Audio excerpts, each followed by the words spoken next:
وہ ایک کراچی کا ہے. ابھی میں نے رستے میں وہ سنا، وہ جس نے کہا تھا کہ معاذ اللہ قرآن میں کچھ غلطیاں رہ گئی ہیں، اور ہم نے النبی الامی کانفرنس منعقد کی ایوان اقبال میں، تو وہ کہہ رہا تھا کہ ایک مولوی صاحب نے وہ جیلمی کے خلاف فتویٰ دیا ہے اور ہم اس سے اتفاق نہیں کرتے، چونکہ انہوں نے فتویٰ دیا ہے کہ اسے قتل کر دو، اس کو مار دو، اس کو یہ کر دو، اس کو وہ کر دو. بسم اللہ الرحمن الرحیم. انجینئر علی مرزا سے جو ہمارے اختلافات ہیں، علماء کے اختلافات ہیں، وہ ساری دنیا کو معلوم ہے. اب ایک فتویٰ آیا سامنے جو بڑا پھیلایا جا رہا ہے. ایک مولانا صاحب کی طرف سے فتویٰ دیا گیا کہ جی انجینئر صاحب کا قتل جائز ہے. میں اس اپنی دینی ذمہ داری سمجھتا ہوں کہ ہم اس فتوے سے بالکل متفق نہیں ہیں، اور جتنی بھی میری بڑے علماء سے بات ہوئی ہے، جہاں تک میری رسائی تھی، جن سے میری بات چیت ہوئی ہے، وہ کوئی بھی اس فتوے سے متفق نہیں ہے. تو لوگ اس فتوے کو علماء کا متفقہ فیصلہ نہ سمجھیں، کیونکہ ہمارے ملک میں پہلے قتل و غارت بہت ہوئی ہے. یہ شرم کسی کو اجازت نہیں ہے اس کی کہ کسی بھی شخص کو اٹھ کے وہ قتل کر دے. انسانی جان کا قتل، چاہے وہ کسی بھی مسلک سے ہو، کسی بھی فرقے سے ہو، کسی بھی مذہب سے ہو، ہم اس کا قتل جائز نہیں سمجھتے. پاکستان میں قانون بنا ہوا ہے کہ کوئی بھی صحابہ کرام کی بے ادبی کرتا ہے یا گستاخی کرتا ہے تو قانون بنا ہوا ہے. تو یہ سپریم کورٹ کا کام ہے، ہائی کورٹ کا کام ہے، جج کا کام ہے کہ وہ یہ فیصلہ کرے کہ کون گستاخ ہے اور کون گستاخ نہیں ہے، اور اس بیس پہ جو بھی پاکستان کا لا ہے، قانون ہے، وہ نافذ ہونا چاہیے.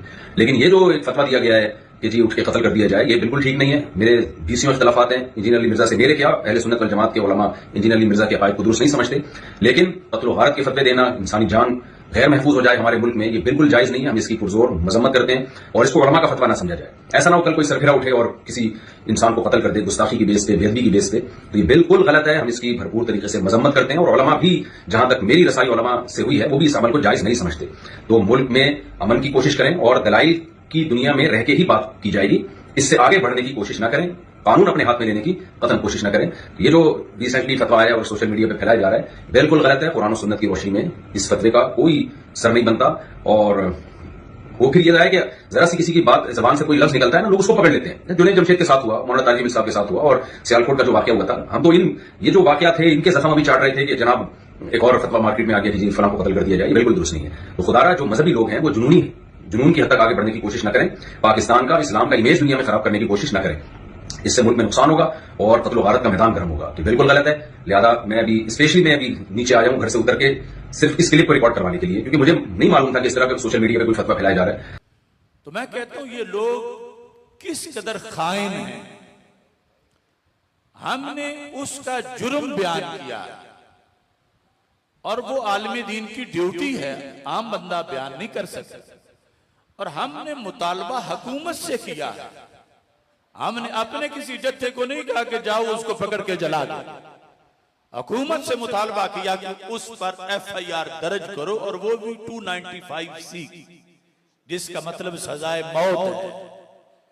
تو یہ جو فتویٰ ہے، اس کو یہ کہنا کہ یہ دہشت گردی پھیلا رہے ہیں، یہ امن کے دشمن ہیں، اور یہ پاکستان میں قتل و غارت پھیلانا چاہتے ہیں. تو اگر تحفظ ناموس رسالت فساد ہے تو پھر امن کس چیز کا؟ یہ تو اتنی بڑی ڈیوٹی ہے، اتنا بڑا جہاد ہے. ہمارے آقا علیہ الصلوۃ والسلام کا فرمان ہے کہ جب وہ زمانہ آ جائے گا، صبح اصحابی، کہ معاذ اللہ میرے صحابہ کو گالیاں دی جا رہی ہوں گی، فَلْيُظْهِرِ الْعَالِمُ عِلْمَهُ، فرمایا اس وقت عالم دین اپنے علم کا اظہار کرے، خاموش نہ رہے، اظہار کرے. فرمایا اگر وہ چپ کر گیا، فَعَلَيْهِ لَعْنَةُ اللَّهِ وَالْمَلَائِكَةِ وَالنَّاسِ أَجْمَعِينَ. یہ دو حدیثوں کا مضمون ہے. فرمایا وہ چپ کر گیا، وہ ڈر گیا، وہ کسی مصلحت کے لیے خاموش ہو گیا، وہ گوشہ نشین ہو گیا، تو سرکار دو عالم صلی اللہ علیہ وسلم جو رحمت ہیں سارے جہانوں کی، وہ فرماتے ہیں پھر اس خاموش ہونے والے پر، جو صحابہ کی توہین پر اس نے اپنا علم چھپا لیا اور یہ نہ بتایا کہ یہ کتنا بڑا جرم ہے، اور ارباب حکومت سے مطالبہ نہ کیا، تو اس پر اللہ کی لعنت ہے.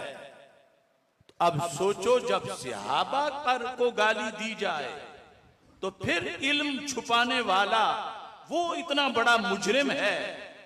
تو جس زمانے میں نبیوں کے سلطان سید المرسلین حضرت محمد مصطفیٰ صلی اللہ علیہ وسلم کے بارے میں ایسے لفظ بولے جائیں شاید تاریخ میں کسی نے وہ اتنی بڑی توہین نہ کی ہو، اور پھر بھی عالم اس لیے چپ رہے کہ میں پکڑا جاؤں گا، مجھ پر بوجھ آ جائے گا، مجھ سے لوگ ناراض ہو جائیں گے، مجھ پر دہشت گردی کا لیبل لگ جائے گا، اس وجہ سے وہ چپ کر جائے اپنی عزت کو بچانے کے لیے، تو بتاؤ پھر اس پہ معاذ اللہ کتنی لعنتیں ہوں گی۔